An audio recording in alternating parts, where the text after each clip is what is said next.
Fishes అన్నీ చచ్చిపోతున్నాయి. Fishes almost ఇక్కడైతే ఎంత ఘోరానో చూడండి, ఇవన్నీ కొట్టుకుంటున్నాయి. Hi hello welcome back to our channel. ఈరోజు ఏంటంటే ఒక ఎగ్జిబిషన్ అనడానికన్నా ఫిష్ అక్వేరియం సెటప్ చేస్తున్నారనమాట. అక్కడికైతే నేను మా ఫ్రెండ్ బయలుదేరిపోయాము. టికెట్ అయితే 100 రూపీస్. టికెట్ తీసుకొని లోపలికి వెళ్ళగానే ఫిష్ అక్వేరియం అయితే ఉంది.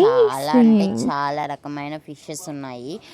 ఇన్ని ఫిషెస్ ఒకే చోటు చూడడం నాకైతే చాలా ఎగ్జైటింగ్గా ఉండింది. నెక్స్ట్ ఏం ఫిషెస్ ఉన్నాయని చెప్పేసి. కానీ కొన్ని ఫిషెస్కి నేమ్స్ ఉన్నాయి, కొన్ని ఫిషెస్కి అయితే నేమ్స్ లేవు. ఈ ఫిష్ అయితే జీబ్రా స్కిన్ ఎలా ఉంటుందో అలాంటి కలర్లో ఉన్నదనమాట. బ్లాక్ అండ్ వైట్ లైన్స్ వచ్చి ఒక్కొక్కటి నా చెయ్యి అంత ఉన్నింది. చిన్న చిన్న బేబీస్ కూడా ఉన్నాయి. అలానే అక్కడి నుంచి లోపలికి వెళ్ళగానే అండర్ గ్రౌండ్ సెటప్ లాగా ఒకటి చేసి పెట్టున్నారనమాట.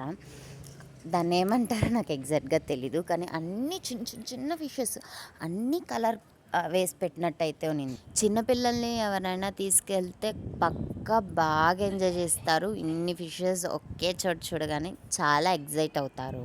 ఈ షార్ట్లో అన్నీ అయితే చూపించలేను, అందుకే కింద లింక్ ఇస్తున్నా, ఫుల్ వీడియో చూసేయండి. ఇక్కడ ఓన్లీ ఫిషెసే కాకుండా జంగల్ థీమ్లో అనిమల్స్ కూడా ఉన్నాయి. చిన్నపిల్లలకి ఆడుకోవడానికి స్పేస్ కూడా ఉంది. కానీ నాకు ఇక్కడ నచ్చింది ఏంటంటే చాలా ఫిషెస్ చనిపోయాయి అన్నమాట. అసలు అది పట్టించుకోవడం కూడా లేదు.